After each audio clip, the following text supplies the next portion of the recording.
Então tá. Bom, boa noite a todos.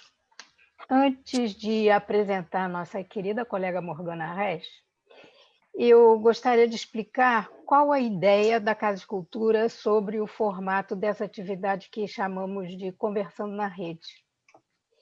Na verdade, nossa intenção não é apresentarmos uma palestra ou uma aula ou uma exposição sobre algum assunto, mas, sobretudo, abrirmos um espaço para um bate-papo informal, uma sala de conversa, onde todos os participantes podem e devem se sentir completamente à vontade para perguntar, colocar questões, dar opiniões, acrescentar suas ideias, etc. É exatamente isso que esperamos que aconteça, pois acreditamos que seja nessa troca que a gente possa usufruir melhor do tema a ser discutido em todos os seus aspectos. Vale lembrar que sempre a pergunta ou a ideia de cada um é o desvelamento das questões do grupo como um todo. As interrupções e as colocações de todos são muito bem-vindas. Hoje teremos a presença da Morgana, falando sobre o tema de seu recente livro, o qual foi uma adaptação da sua tese de doutorado intitulada O Artista e Seu Público, entre a psicanálise e a estética da criação, onde ela vai demonstrar que a arte tem tudo a ver com a psicanálise e vice-versa. Inicialmente, no primeiro dos 4 capítulos que compõem seu livro, ela mergulha nos textos de Freud, nos quais ele trata da busca do prazer através da estética do belo.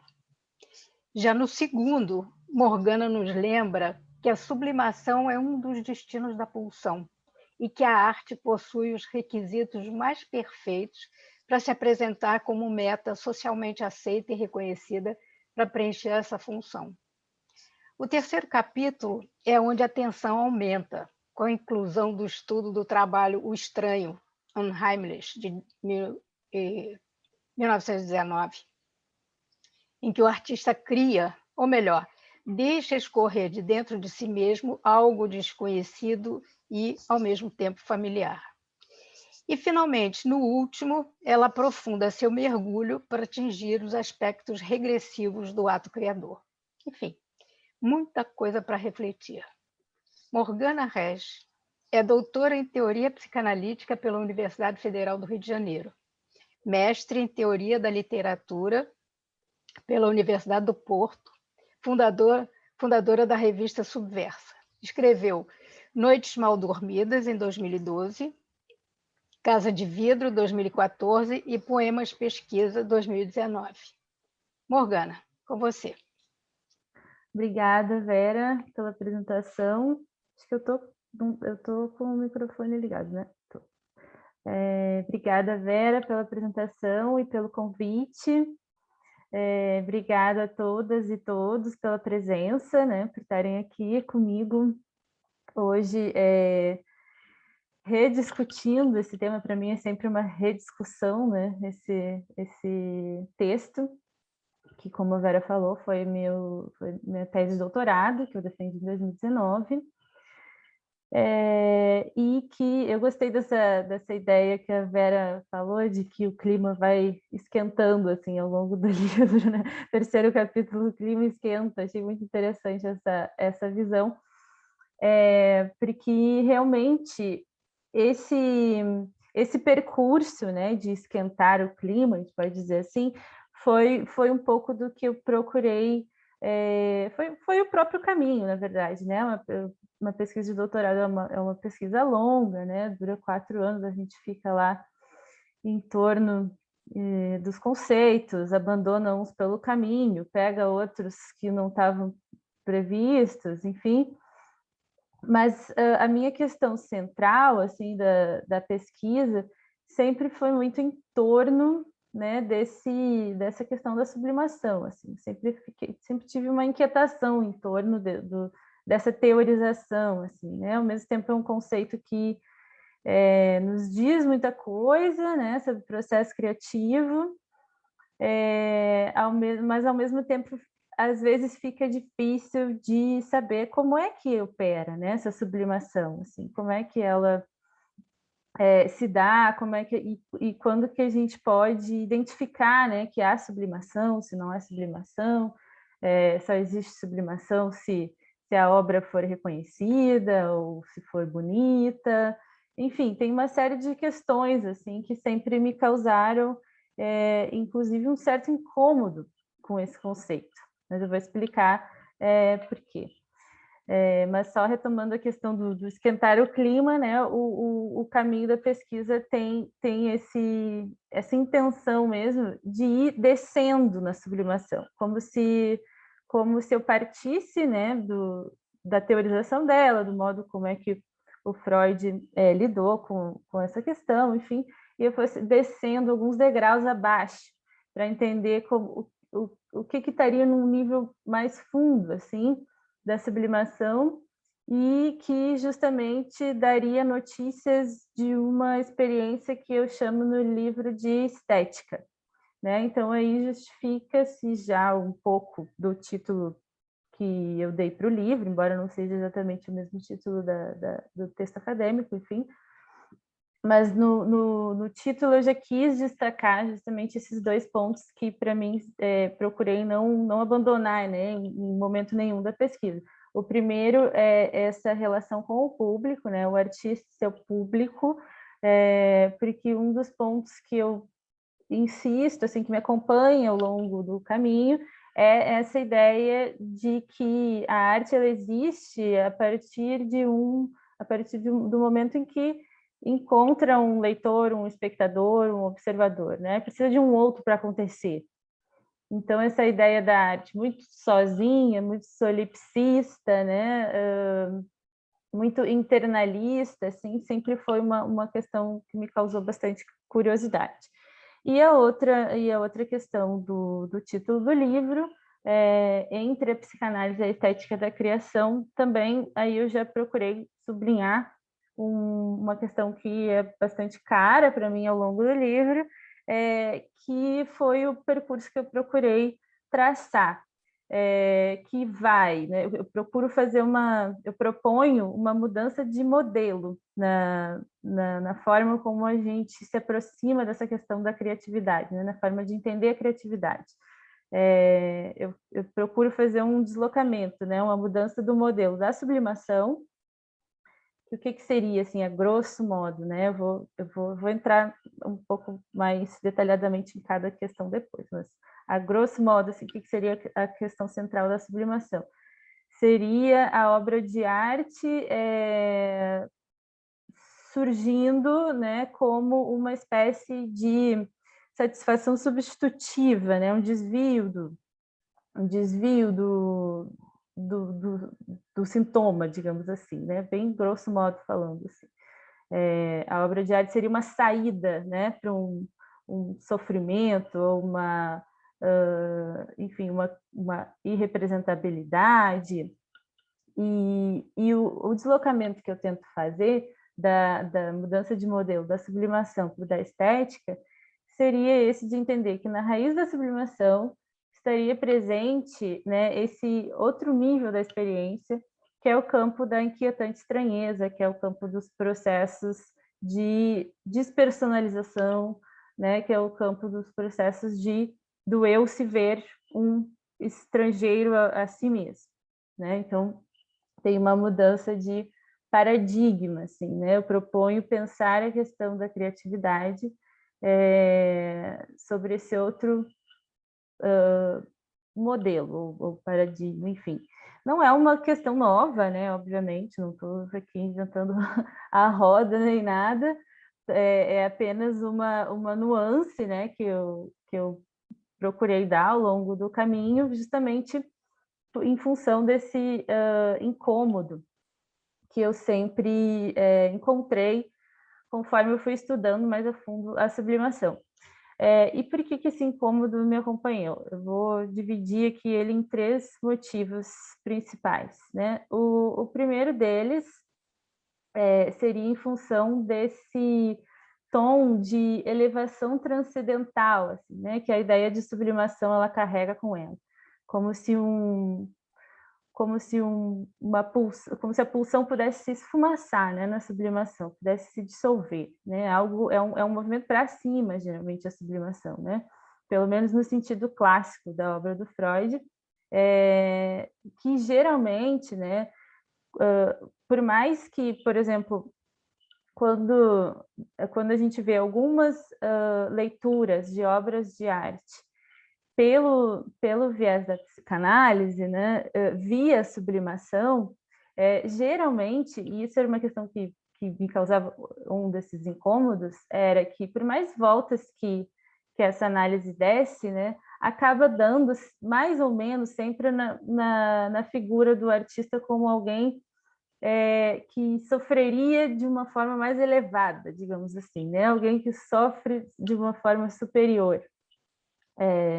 Eu tô resumindo bastante as questões aqui para, enfim, poder sintetizar o que eu achei de mais importante, assim, também.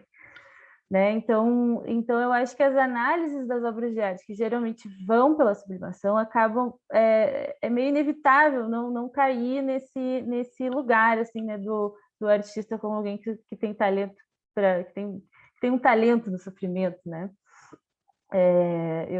Quando eu falo isso, eu sempre lembro de um trabalho acadêmico que eu assisti sobre a Clarice Lispector, enfim, que era super bonito, né? E que trazia elementos biográficos da Clarice, trazia elementos de alguns textos da Clarice, enfim, e depois trazia uma teorização sobre a melancolia, né? Como se Clarice fosse, como se pudéssemos dizer que Clarice sofria de alguma melancolia através do texto. Mas, enfim, seria basicamente esse é um incômodo que eu sempre tive, um deles. A outra questão seria o que geralmente fica de fora da leitura via sublimação, que seria uma materialidade mesmo da vida artística, né? Ou questões com as quais os artistas lidam no dia a dia, né? E aqui falando de artistas que vivem de arte, né? Que vivem disso.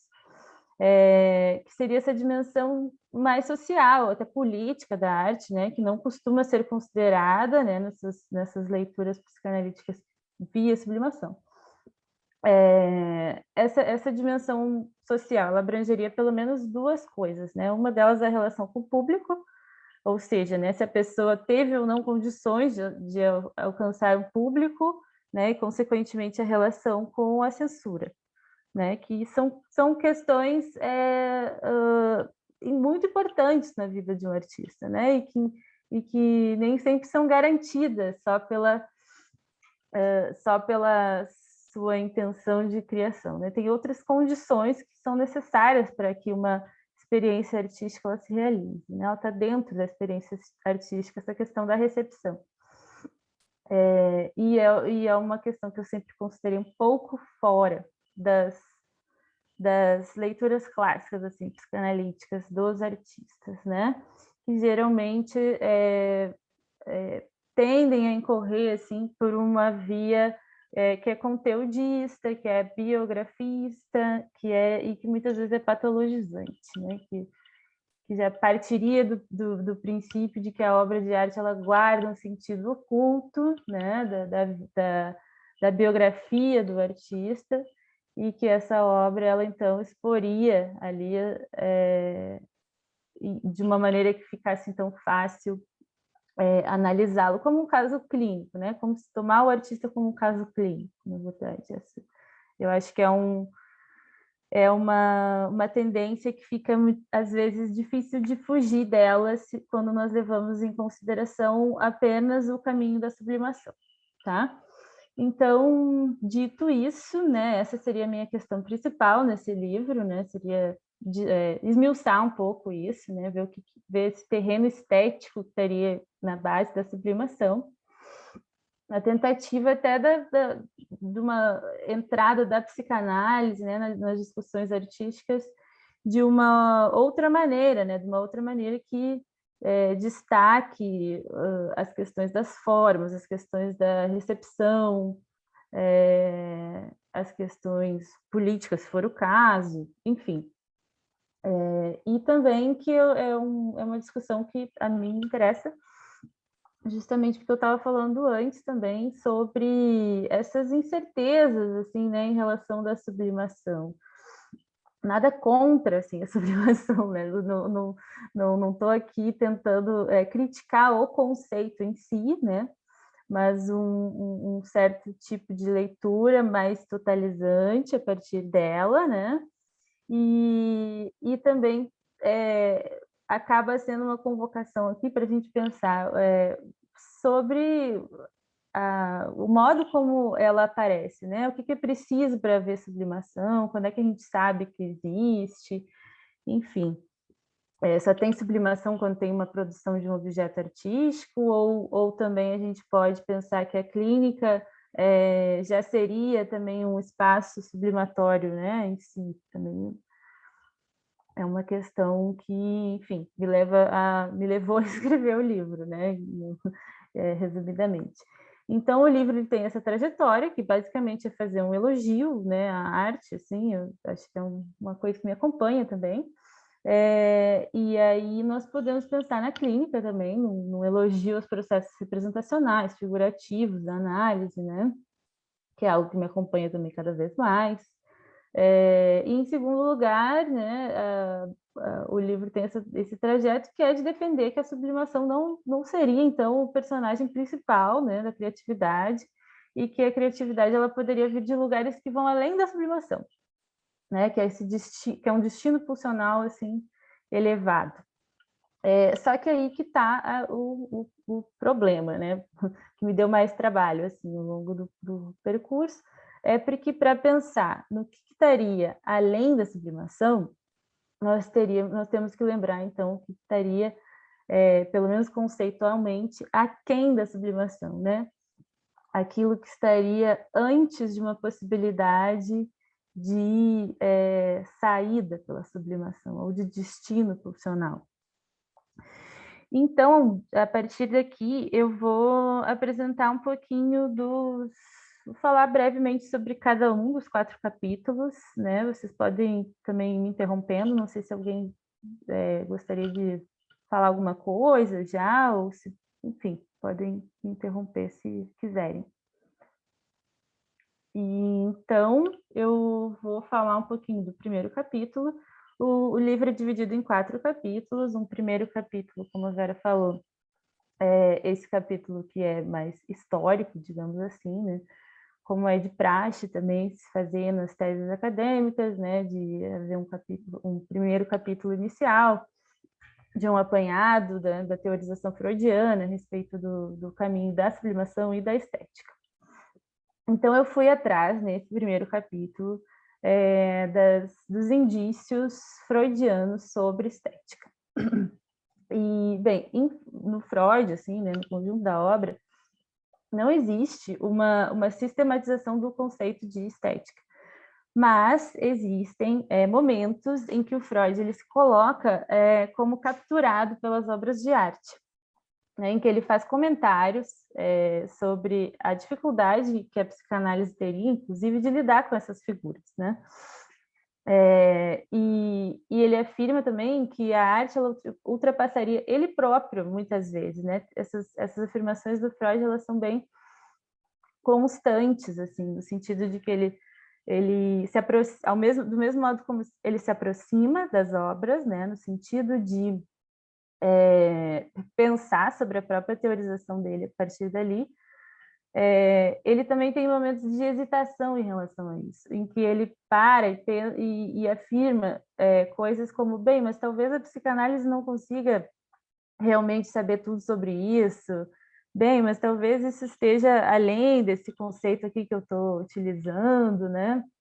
Enfim, então, mais do que buscar uma teorização freudiana sobre estética, eu fui buscar, então, esses momentos, né, de uma espécie de hesitação do Freud em relação às figuras e a própria relação que ele constrói das figuras artísticas, e não só, outras figuras também, com o momento de conceituação que ele está trilhando, né?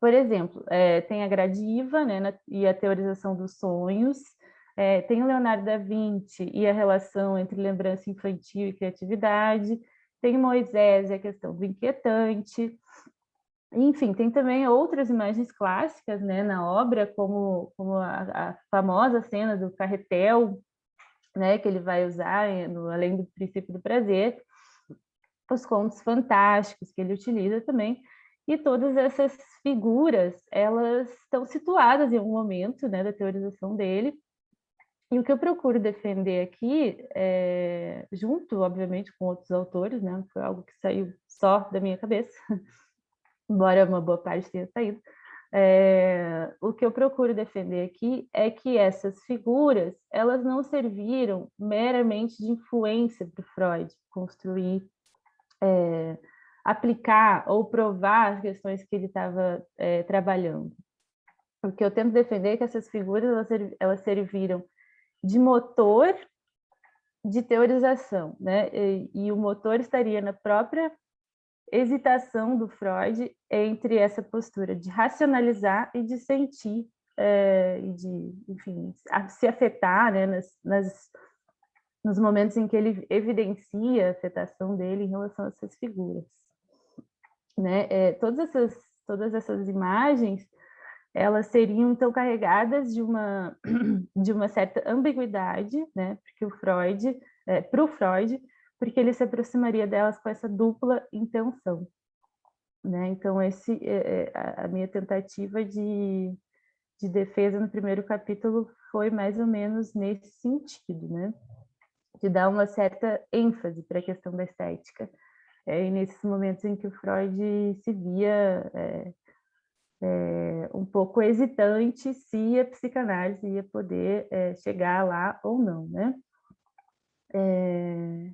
Então, dito isso, né, uma outra questão que eu fui buscar nessa pesquisa foi a própria interlocução do Freud com artistas da época, principalmente com uma autora chamada Naomi Kohn, que tem um livro chamado Freud e seu duplo, e um filósofo chamado Jacques Rancière, com o livro O Inconsciente Estético. Eu vou só tomar uma aguinha aqui.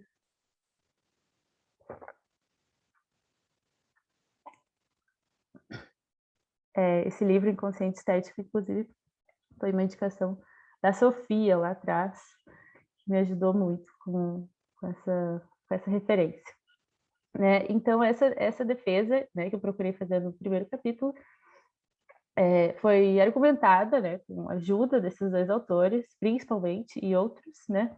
E o que eles vão mostrar, tanto a Naomi quanto o Jacques Rancière, é que o Freud ele não foi apenas influenciado, né, mas que ele fez parte do que o Rancière chama de revolução estética da modernidade, né?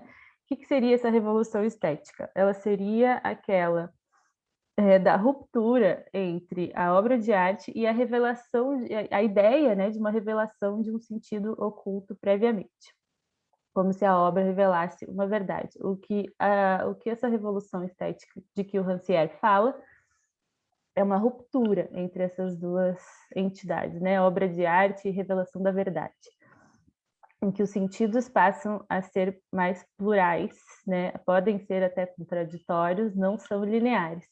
Isso é algo reivindicado pelos artistas, né? Principalmente pelas vanguardas artísticas, é algo trazido pela arte para dentro da própria discussão sobre a arte, né? Então, o que o Rancière ele vai dizer é que com a ideia de um inconsciente regido por leis universais, mas particulares ao mesmo tempo, o Freud ele vai participar desse movimento, né? Por mais que ele não reconhecesse algumas escolas artísticas como válidas, como é o caso do surrealismo, por exemplo, né? Que ele não via com muito bons olhos, né? Aquela articulação dele com o nome do Dalí. Uma coisa importante para a gente lembrar é que a ideia de uma consciência dividida, né? De um sujeito alienado de si não é inaugurada pela psicanálise, né? Ela já existia na arte e na filosofia. O que o Freud ele vem fazer é dar uma autoria para esse inconsciente, vem batizá-lo, né? De certa forma, né? De certa forma, ele trabalha na mesma direção da arte do espírito do tempo, né? nesse sentido da liberdade das formas, né? Ao formular esse inconsciente, assim, né? Então ele faz parte dessa revolução estética segundo o Rancière, né? Que foi uma ideia assim na qual eu me apoiei bastante também para enfim, ir né, nesses textos do Freud em que alguma pista sobre estética aparece. Então, essas seriam, de maneira bem geral, assim, né, as ideias principais do primeiro capítulo. E, como eu já disse, né, já seria um primeiro capítulo assim em que o livro faz um certo elogio às figuras artísticas, né, ao colocar elas mais no primeiro plano assim do que no segundo, né, como se algumas coisas assim que o Rancière defende, assim, né, como se essas figuras elas fossem motores conceituais mesmo dos conceitos, né, do Freud, como se a pulsão de morte tivesse surgido até mais por causa do Homem de Areia, do Hoffmann, né, do que por outra questão, assim, como se fosse um impulsionador criativo do próprio Freud, né? Como se a teorização, por exemplo, do devaneio só pudesse ser criada depois do próprio devaneio do Freud sobre os artistas, né? E uma questão interessante é de ver justamente aí a originalidade da construção do Freud.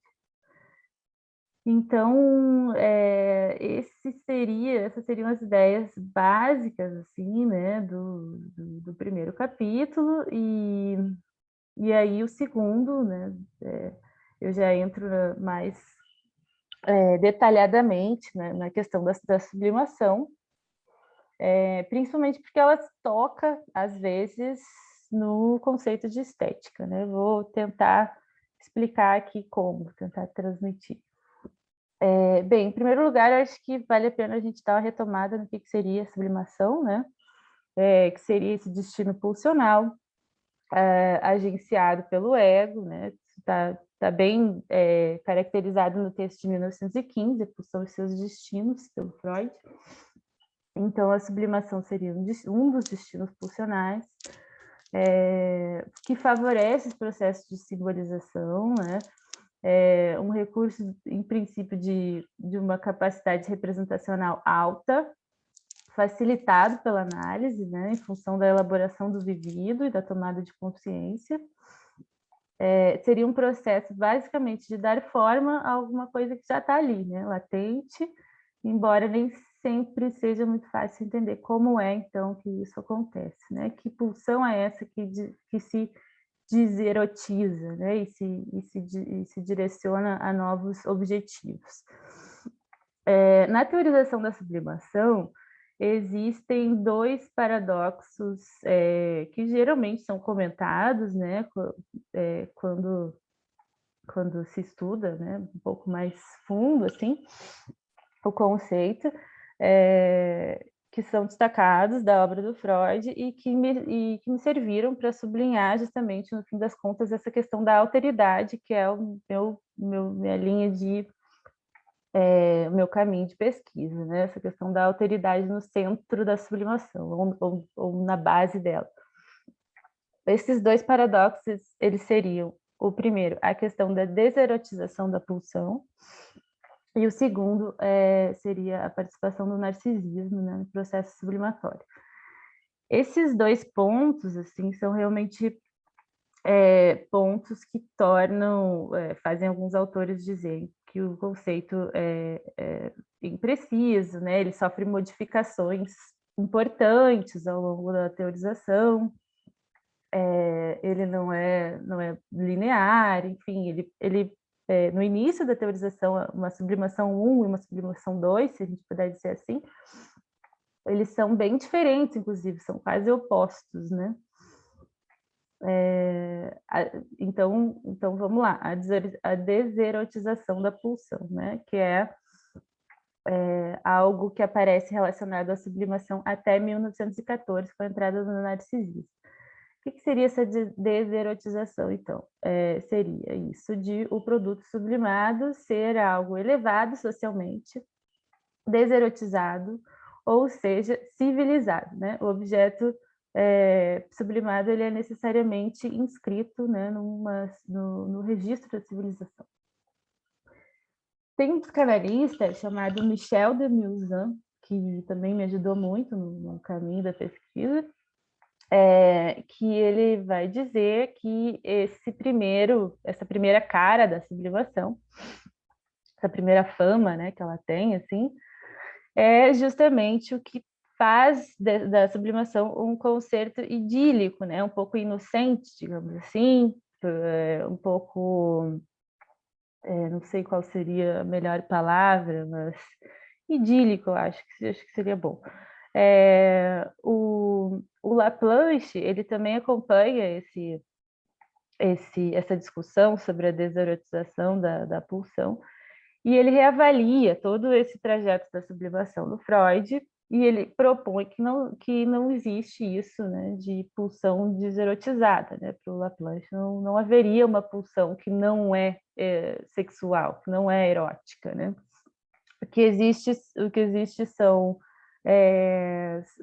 condições de ligação e desligamento da pulsão. O que existe é ligação e desligamento, mas não existiria nenhuma pulsão que seria deserotizada, né? Porque a base da pulsão é sempre sexual, o que varia é o estatuto de ligação ou de desligamento.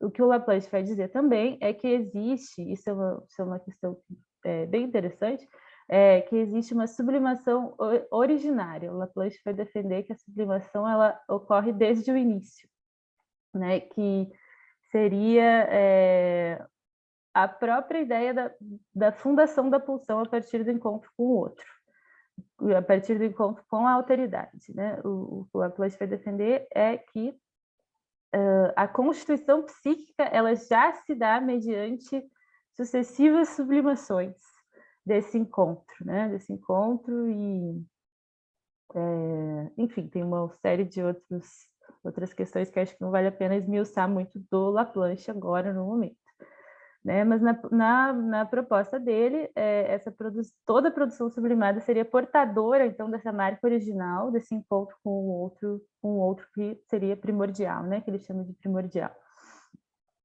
Seria uma forma de compreender que a sublimação ela veicula restos. Isso é muito importante também, assim, no caminho da pesquisa, né? Que é o que me levou a pensar que muitas vezes prestar atenção nesses restos é tão fundamental quanto prestar atenção na criação propriamente dita. Esse eu acho que é um ponto que, inclusive, os autores que vão articular essa discussão com a clínica insistem bastante, né? Como vocês podem imaginar. Um outro teórico francês contemporâneo, que se chama René Roussillon, entrou aqui também, né, no debate, dizendo que a sublimação, mais do que ser uma saída, né, ou uma cura, ela é uma ultrapassagem. E ela é uma ultrapassagem feita pelo ego, com a ajuda justamente desses elementos residuais. Né, que elementos residuais a gente entende aqui como elementos residuais sempre dessa alteridade, né, de algo que não é apreensível, não é representado, enfim, elementos que estão aquém, né, antes da situação representacional. Então, essa questão da ultrapassagem, do Roussillon, seria como que colocar esses restos numa nova roupagem, né, e seguir em frente. Não necessariamente passando por uma via da deserotização da pulsão, né? O Joel Biermann também, você quer falar, Vera? Eu queria perguntar se a gente pode pensar que você colocou o artista e seu público, né? O artista e seu público como a obra de arte tendo um endereçamento ao outro por uma via diferente, né? Digamos, de alguma forma. Mas nesse pensamento, eu poderia pensar que essa ideia de sublimação e deserotização não precisa haver a deserotização da pulsão, já que é um caminho para o outro, portanto, é um caminho levado por Eros, em busca de um outro, e não necessariamente deserotizado, porque se é endereçado ao outro, tem que haver digamos, esse componente erótico e cai um pouco essa ideia de sublimação ser um caminho deserotizado. Erotizando. Uhum. Justamente, inclusive, eu ia chegar nesse ponto agora, o próprio Freud vai mudar de ideia depois, né, no caminho, justamente com a entrada do narcisismo, em 1914, e em seguida com o que ele vai formular com a pulsão de morte. Que ele vai dizer assim, não, sublimar não corresponde mais a deserotizar, sublimar é erotizar, porque com a entrada do narcisismo, né, a sublimação ela muda de definição, ela passa a ser uma transformação da pulsão de morte em pulsão de vida, passa a ser dominação do excesso pulsional e ligação com a pulsão de vida. Ele tem que fazer esse rearranjo na teorização para poder dar conta dos conceitos de narcisismo e de pulsão de morte. Porque aí a sublimação, né, vista pelo antes, né, antes da entrada do narcisismo, não seria algo, enfim, que poderia ser direcionado ao próprio eu, né? Com a entrada do narcisismo, ela pode também, a partir da relação com os ideais, enfim, que ele vai dizer, a entrada do narcisismo faz o Freud reformular mesmo a questão da articulação entre sublimação, erotização que eu ia dizer, e narcisismo, né? E idealização, é isso que eu ia dizer. Entra com a questão do narcisismo, entra a questão da idealização, do objeto artístico também obedecer a exigência de um ideal também, né? E com a entrada da pulsão de morte, então ele vai dizer que todo esse trabalho, né, de elaboração pertencente à ligação pulsional, a sublimação faz parte disso. Isso, por um lado, é bem interessante, porque ao relacionar, então, sublimação e pulsão de morte, por um lado, o Freud passa, então, a falar de algo que é informe, né, que é sem forma, e que é informado, justamente, no objeto sublimado. É informado a alguém, né, ao outro, a alguém que possa, enfim, receber, né, participar, ser afetado, enfim, várias possibilidades. Então, essa questão do informe, assim, que é bastante interessante já, né? Que já abre um pouco do sentido da obra de arte também, e que seria um informe que é apreensível mais pelo corpo também, menos pelo conceito.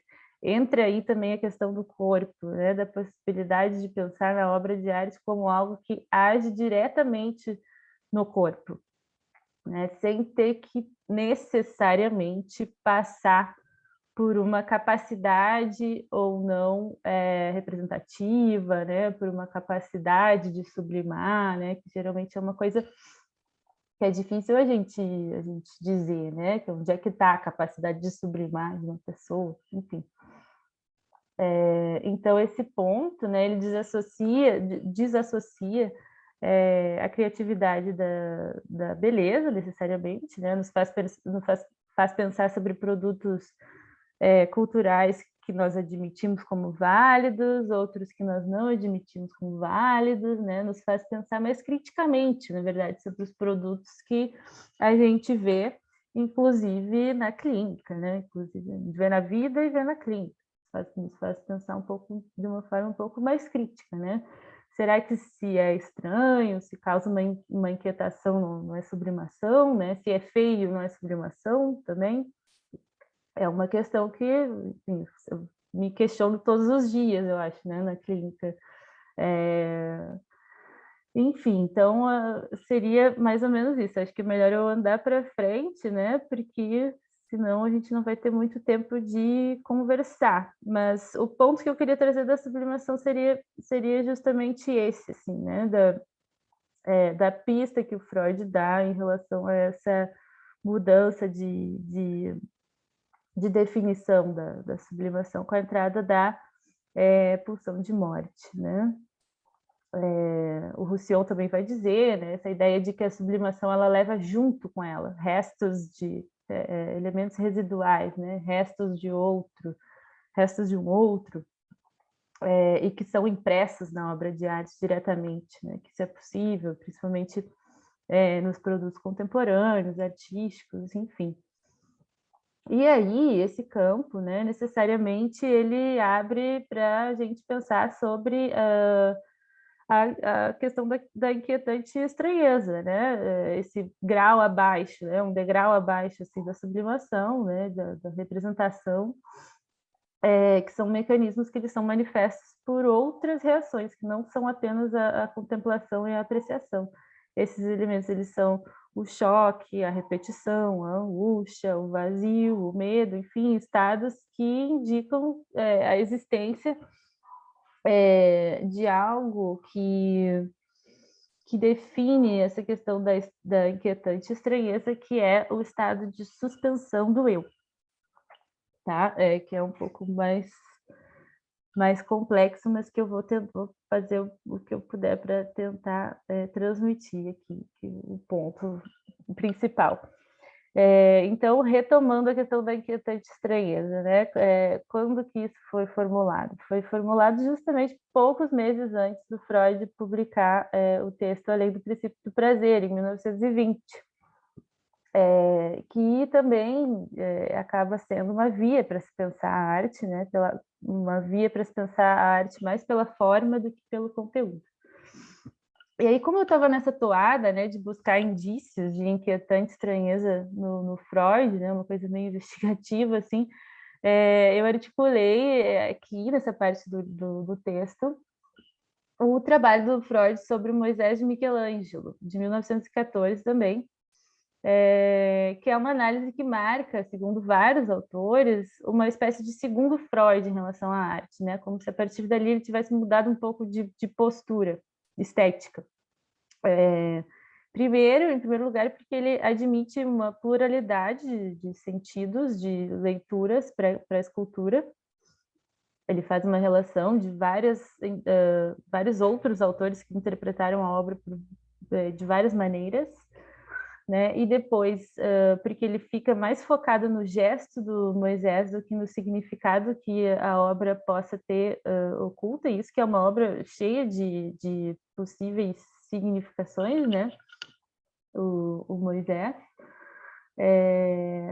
E depois porque ele admite várias vezes, né? E isso é bem interessante, sim, que ele admite várias vezes o estado em que ele próprio fica, né? Um estado em que o próprio Freud tá, e declara, e tem uma autora chamada Monique Schneider, que ela define como uma inquietante estranheza do Freud em relação ao próprio Moisés, né? Bem interessante essa visão da Monique Schneider. Eu vou até ler aqui rapidinho essa citação dela, que talvez ajude a ficar mais claro. Ela diz assim: Freud se aproxima de uma experiência que parece delinear o sistema de oposições binárias que estrutura o texto metapsicológico, ativo-passivo, sujeito-objeto. Ou o universo estético parece romper esta lógica oposicional, para situar o essencial, não naquilo que cada psiquismo singular viu, mas nisso que passa de um para outro e que excede a oposição do sofrer e do gozar, enfim. E também queria ler aqui uma citação do próprio Freud, na verdade, onde essa questão da inquietante estranheza fica mais clara, em que ele diz assim: a meu ver, o que nos prende tão poderosamente só pode ser a intenção do artista, até onde ele conseguiu expressá-la em sua obra e fazer-nos compreendê-la. Entendo que isso não pode ser simplesmente uma questão de compreensão intelectual. O que ele visa é despertar em nós a mesma atitude emocional, a mesma constelação mental que nele produziu o ímpeto de criar. Né? Então, essa postura do Freud, assim, digamos, é um pouco nova, né, em relação aos textos anteriores, assim. Enfim, daí o que eu procuro destacar nesse capítulo é justamente essa potência da obra, né, que estaria no encontro com o observador, né, que o Freud destaca mais claramente no caso do Moisés,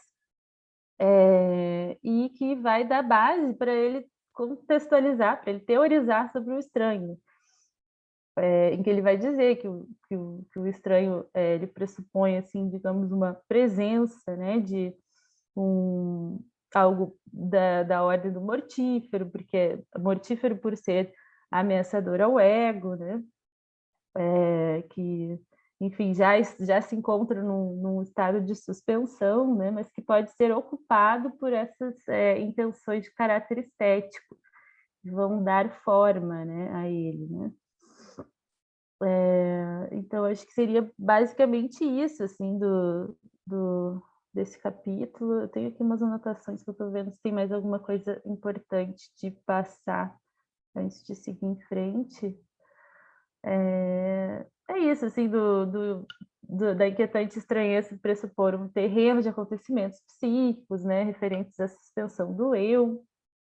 Tem uma outra questão também desse capítulo que é interessante, que foi bem significativa para mim, que foram as análises do Freud dos contos fantásticos também, né? Nessa etapa da teorização sobre a inquietante estranheza, em que ele vai lá ler o Otto Rank, as questões do duplo, as questões da duplicação da personalidade, e em que ele vai articular, então, essa ideia da arte poder se ligar mais diretamente a essa etapa de vivências, né, mais arcaicas, se a gente pode dizer assim. Aí, no livro, tem toda uma discussão sobre a pulsão de morte, né, que eu acho que não vale muito a pena esmiuçar aqui também. Mas o que é importante de ter em mente é a ideia da pulsão de morte como a presença de um caráter estrangeiro no ego, né, que vai sempre apontando, então, para alguma coisa que permanece atual, né? E por que atual? Porque seria como se não tivesse passado, né? Algo que não se passou, fica sempre atual porque não se inscreve no registro do passado. Enfim, a minha ideia seria então que a arte ela sustentaria, né, esse núcleo intraduzível, esse núcleo do traumático. A minha ideia não, a minha ideia, enfim, que eu procuro trabalhar com vários autores, né? E o próprio Freud diz isso, né? Ele vai dizer essa extraneidade ela é apreensível por algum sistema de estética apenas, né? E isso faz bastante sentido quando a gente se aproxima, por exemplo, de teorias da literatura, de críticos literários, que vão dizer uma coisa que é muito simples, né? Que a linguagem artística, ela própria é um traumatismo na língua comunicativa, né? Então, é uma linguagem que é relativamente fácil do artista acessar, se ele pudesse colocar nessa posição do inquietante, né? Porque tem algo de auto-infligido também na vida dos artistas, né? Algo que vai um pouco vai um pouco na direção oposta desse artista que está lá só sentado, parado e que a inspiração baixa, né? Tem um trabalho de busca também de se colocar, de se recolocar, né? Novamente numa situação que facilite, né? Enfim, que aceda, né? A questão da criação. E por fim, gente, assim, né? Acho que não sei se daria tempo de entrar muito, eu vou entrar um pouco só, que seria essa finalização da discussão em torno da ideia de regressão, né? A regressão inserida dentro do terreno do inquietante, da inquietante estranheza, do Unheimlich, né?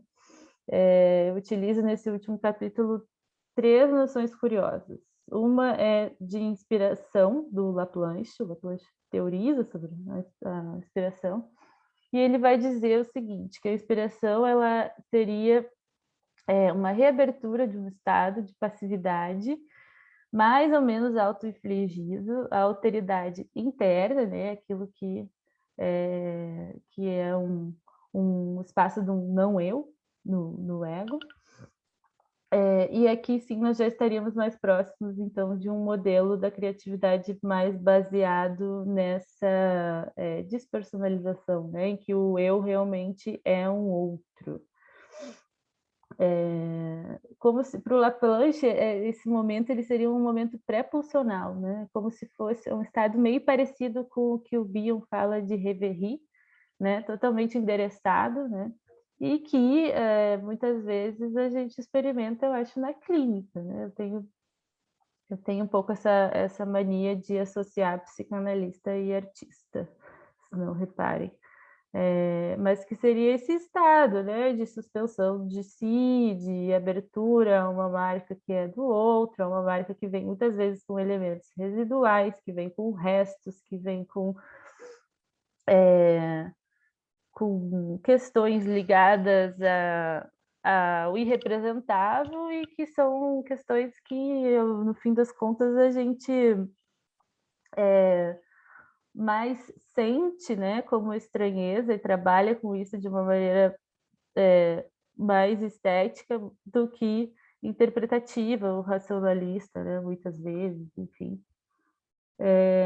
E aí, só para terminar, assim, as outras, eu falei que usei 3 noções curiosas, a primeira de inspiração do Laplanche, a segunda é de um psicanalista também chamado Didier Ozier, que ele fala da decolagem da criação.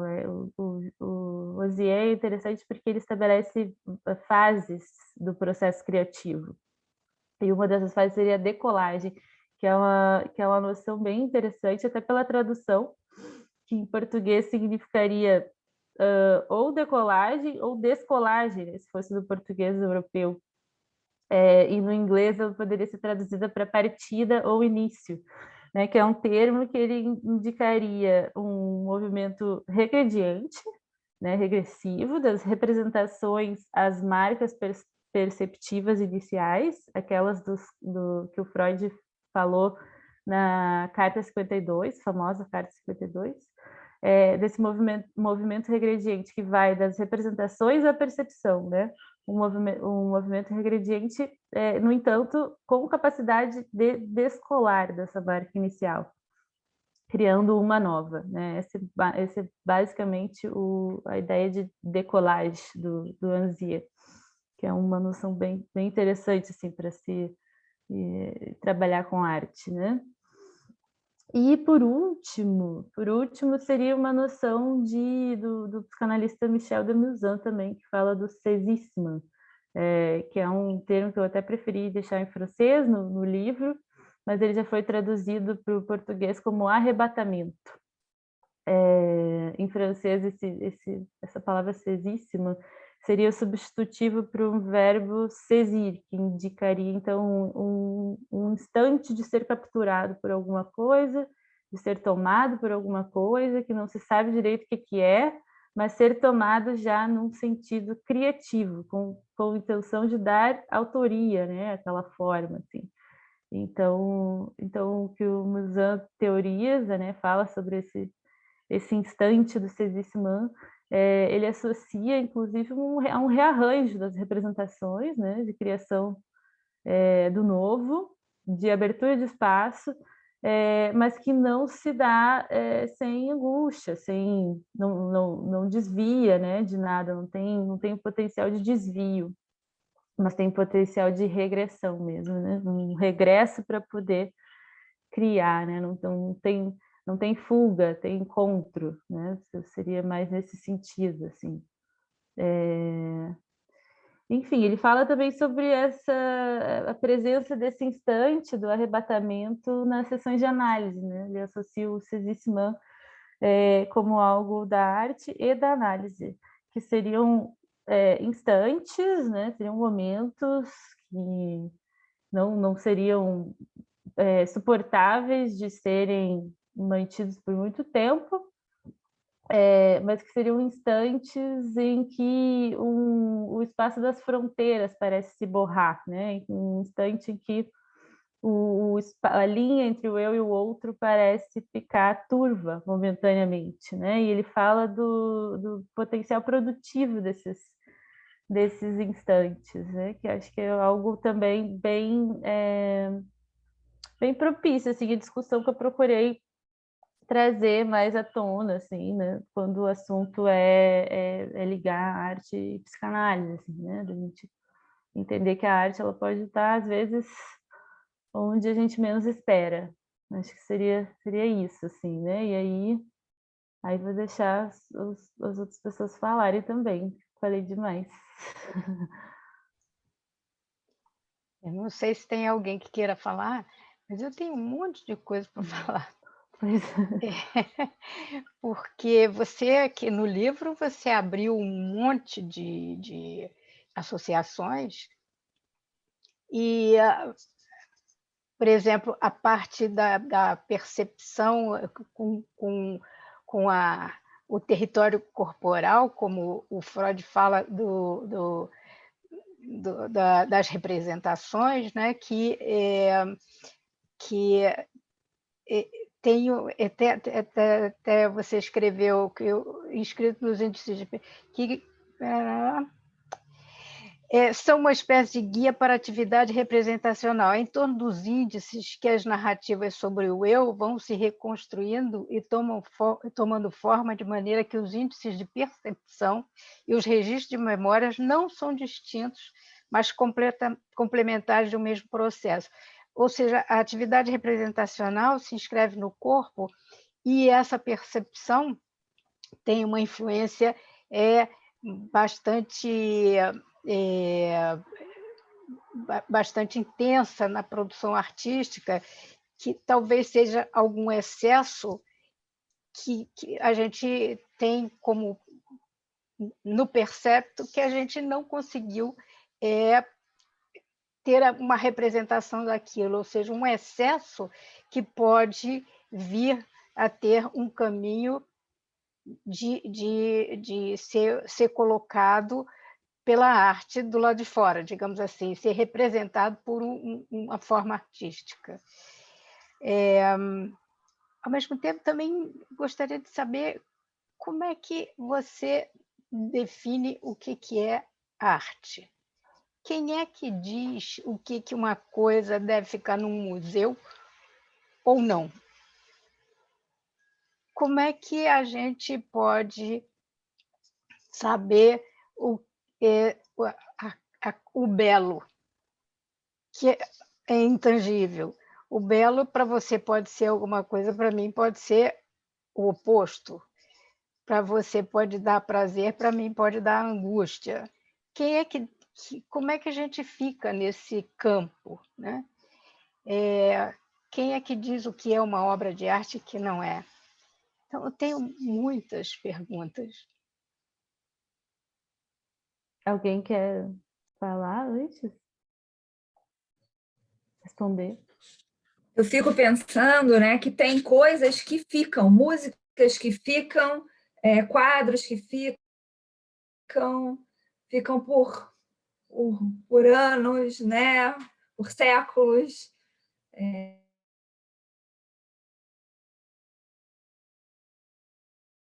Será que O que travou? faz com que uma obra permaneça?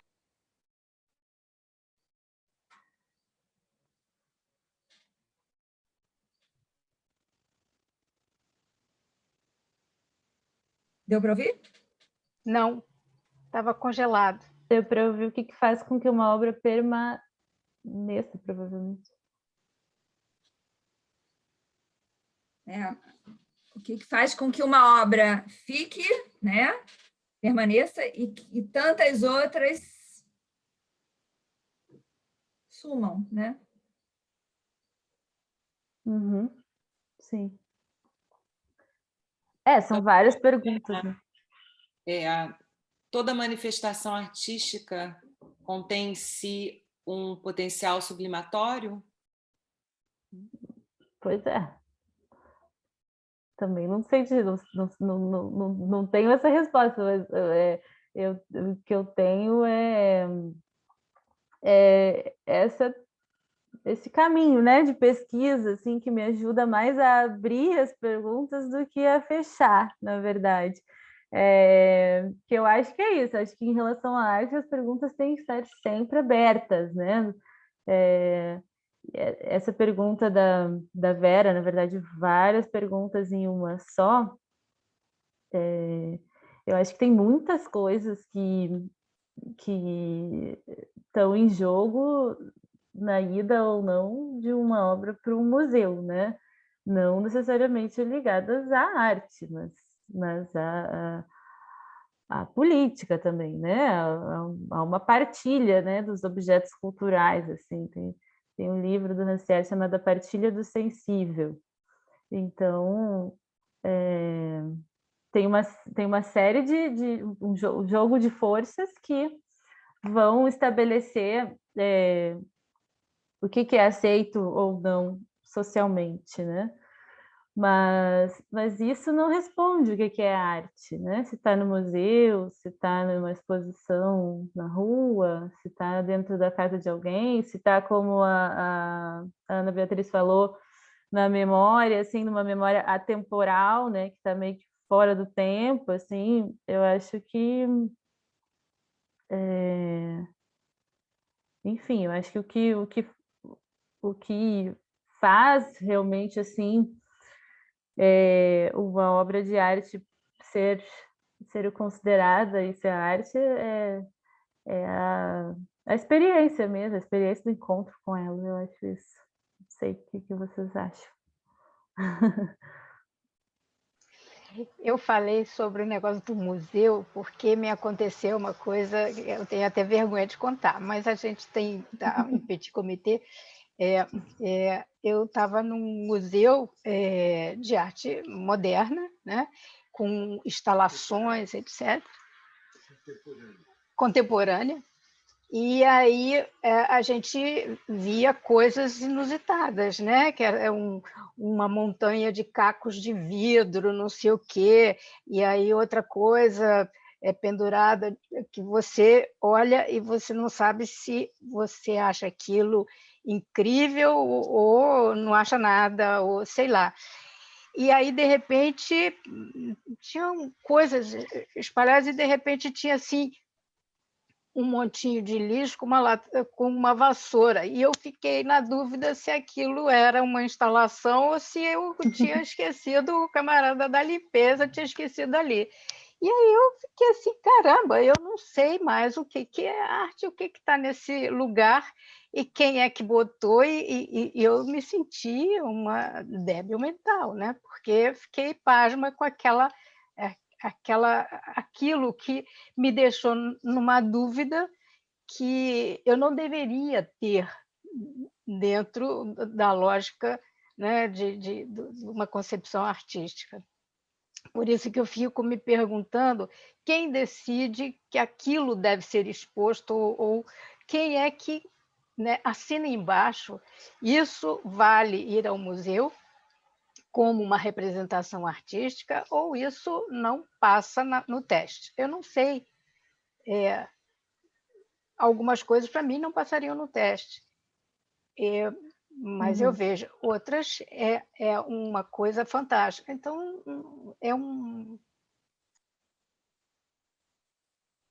Vera, fiquei curiosa de saber se o montinho era lixo ou não.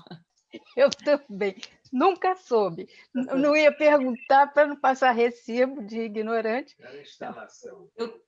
Eu estou pensando, né, na experiência de levar crianças a um museu, como é que a criança é absolutamente cooptada por coisas que às vezes nos passam despercebidas, né? Eu acho que a gente muitas vezes vai perdendo uma sensibilidade, vai perdendo uma conexão com algumas coisas da criatividade que a criança é absolutamente espontaneamente envolvida com aquilo, né?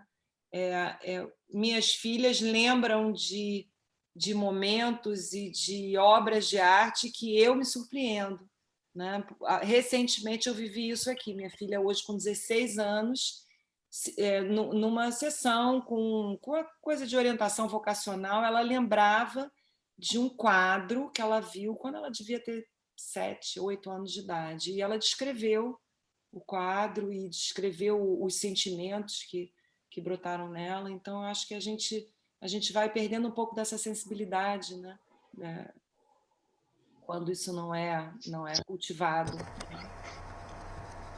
Só uma coisa também, eu acho que vale lembrar que assim como a gente tem estranheza com a arte contemporânea, lá na antiguidade, nem tanto, porque as obras que iam para os museus, vamos dizer assim, não eram museus, mas eram financiadas pela igreja e pelos reis. Então, se sabia o que era uma boa obra de arte, aquela que eles diziam que era boa, né? E conforme assim, o tempo foi passando e foram surgindo outras, né, a arte moderna, muita coisa foi rejeitada. Quantos e quantos artistas, eu digo artistas plásticos, não estou nem entrando na questão de dança, foram rejeitados porque ninguém olhava aquilo era uma coisa horrorosa, era uma aberração, e depois de alguns anos eles foram considerados, até após a morte, considerados interessantes e geniais.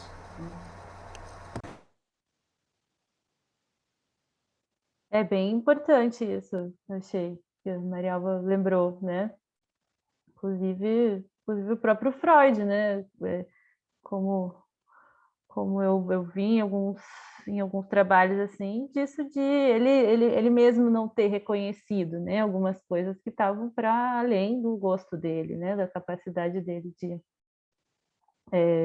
entender mesmo, né, assim, reconhecer como uma manifestação artística, né? E uma outra questão também é que cada contexto social, histórico, produz também suas sublimações, né? A partir justamente nessa partilha do sensível. A gente está vivendo, atualmente, a gente está vivendo uma mudança, né, em relação a isso. Existe sempre uma administração pública também dos objetos culturais, né? Enfim, existe um jogo de forças assim que também participa, né, dessa situação do que é aceitável ou não. Mas acho que sim, cada pessoa também tem o seu padrão de gosto, né? Padrão de gosto é um processo é uma subjetivação, diz respeito à subjetividade. Eu queria... desculpa. Não, pode. Só retomar que a Morgana tinha comentado que a experiência artística ela também está dentro de uma experiência social, né? Então não dá para desvincular tanto, senão a gente também vai para uma arte que é de um lugar mais romântico, assim, né? Aquele artista que está lá sofrendo, e a obra dele vai ser vista depois que ele morreu, assim.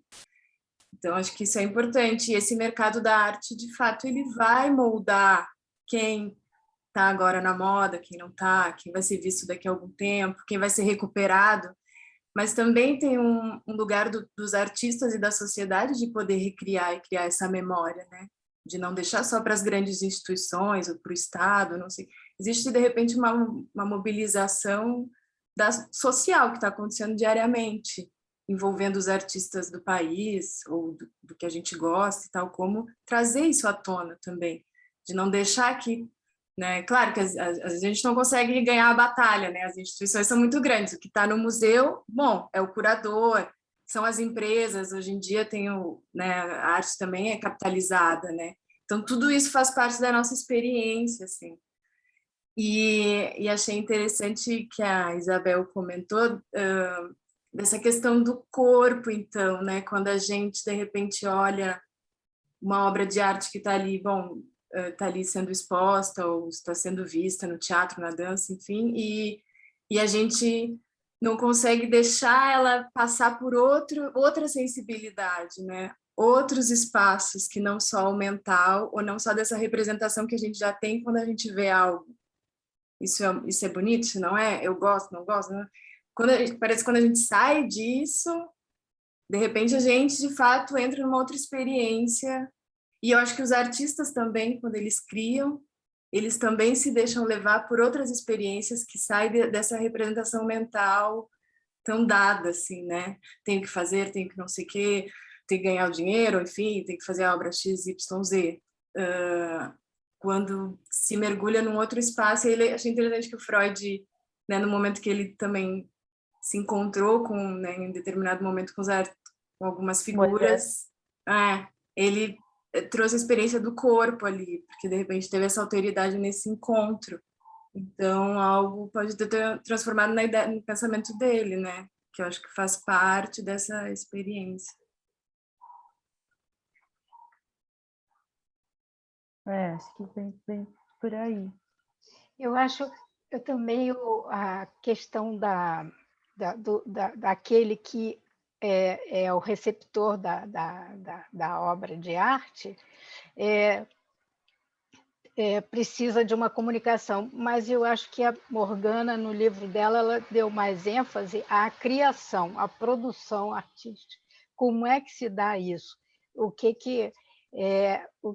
Como esse excesso é burilado e dirigido, né? Como é que esse excesso é construído, de onde vem, e como vem, como é que ele é moldado em palavras, formas, ações, etc., seja lá o que for. Mas parece que tem sempre algo de excesso, algo de estranho e algo de estética misturado, como você botou tudo no livro, né? São as quatro sensações básicas e que produzem isso que a gente combinou de chamar de expressão artística. Uhum. Foram 4 anos, né? Dá tempo de enfim, lidar com bastantes conceitos, assim. Eu tô aqui procurando uma citação do Freud, achei. Vou ler rapidamente.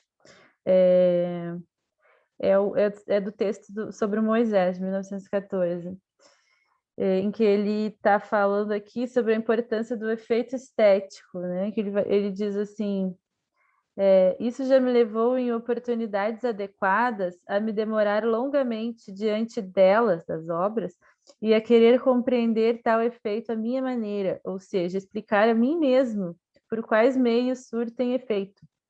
Onde não posso fazer isso, por exemplo, na música, sou quase incapaz da fruição.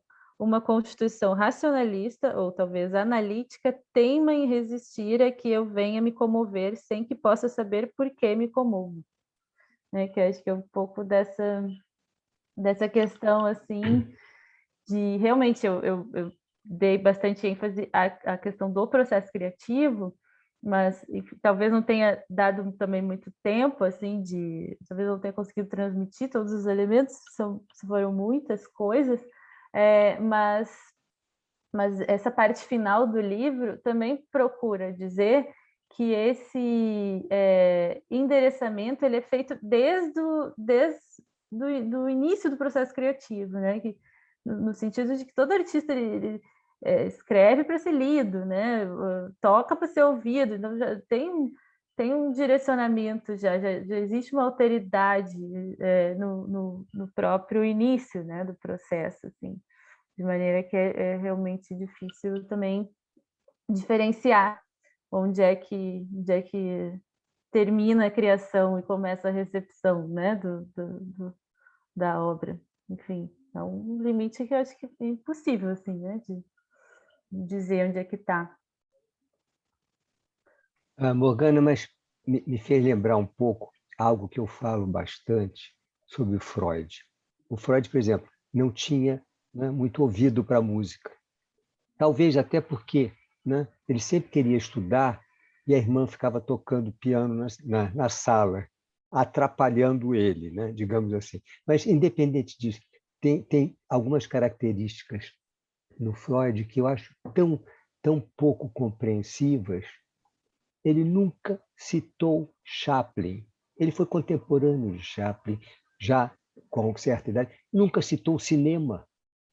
Ou seja, como ele ficava tão focado também. Mas isso é só uma coisa à parte. Mas quando a Vera falou aquilo foi num Museu de Arte Contemporânea, ao norte de Nova York, chamado DIA, D-I-A, em Beacon. E foi o primeiro lugar que a gente foi de arte contemporânea mesmo. E que eu gostei, mas tinha essas coisas. Mas a gente tem que se lembrar o seguinte: quem é que podia imaginar que Marcel Duchamp, aquele que ficou eternamente conhecido por aquele mictório, hoje é considerado um ícone da arte contemporânea? Ou seja, a gente tem que ficar aberto também a que nem todos nós vamos sentir a mesma coisa. A arte é uma coisa tão pessoal. O Freud não tinha menor interesse pelo cinema, pela música. No entanto, quantas mil pessoas naquela época? Era Viena. Viena era a cidade das valsas. Ele, nem se dava. Ele gostava dos bosques de Viena, mas não da música dos bosques de Viena. Ele gostava dos bosques de Viena para andar de braço dado lá com os analisandos dele. Mas, sabe, são coisas que a gente tem que também fazer, porque eu acho que arte também tem muita coisa tão pessoal que duas pessoas vão ver, evidentemente, que bom que vejam assim, né? O mesmo quadro de uma maneira tão diferente. E que é isso que a gente faz no Instituto. A gente pega um material clínico e cada um vai ver da sua maneira. É a possibilidade, né, de que aquilo entre em você de alguma maneira. Isso. Eu não vou entrar especificamente no teu livro, mas eu acho muito interessante o teu estudo, como você caiu, né, entrou de cabeça nesse estudo durante tantos anos e como é um assunto que até agora quando você fala com água na boca. É uma coisa que acho que vai durar aí por um tempo ainda, vai me acompanhando, né? Mas é isso, assim, é isso. E a tal da vassoura lá com o lixo acabou vindo até aqui, né? Não se sabe se era para estar lá, se não era para estar lá, mas ela veio até aqui a nossa discussão. De alguma forma ela ficou marcada em algum lugar, né? Então, acho que seria isso, assim, essa impressão de marcas, né? Pois é, o que ela me causou, né? Uma inquietante estranheza. Não sei. Mas acho que seria... Era a instalação. A Vera que não gostou muito. Eu me senti meio imbecil. Mas é isso, né? É isso. Gostar não é uma obrigação, né, de ninguém. Gostar é gostar. Na verdade, o problema não foi gostar, porque eu posso gostar de uma obra que todos acham horrível e não gostar daquela que todos acham maravilhoso. Isso é uma questão da minha apreensão. O problema é a dúvida que eu fiquei, se aquilo seria um esquecimento do faxineiro ou se era uma instalação que estaria no museu. Isso me perturbou até hoje. Eu conto essa história envergonhadíssima, de não ter o discernimento de saber o que seria aquilo, e tenho dúvidas até hoje. Vera, vocês estão me ouvindo? Sim.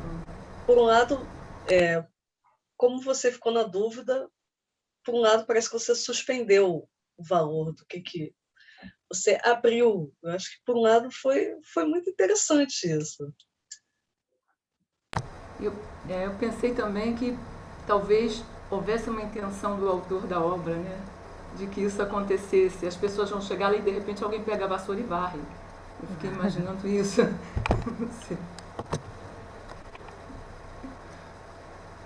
Maravilhoso.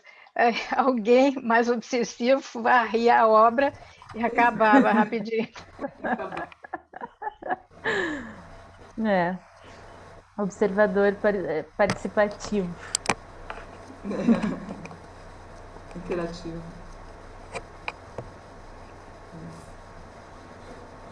conversa muito... Bom, muito bom.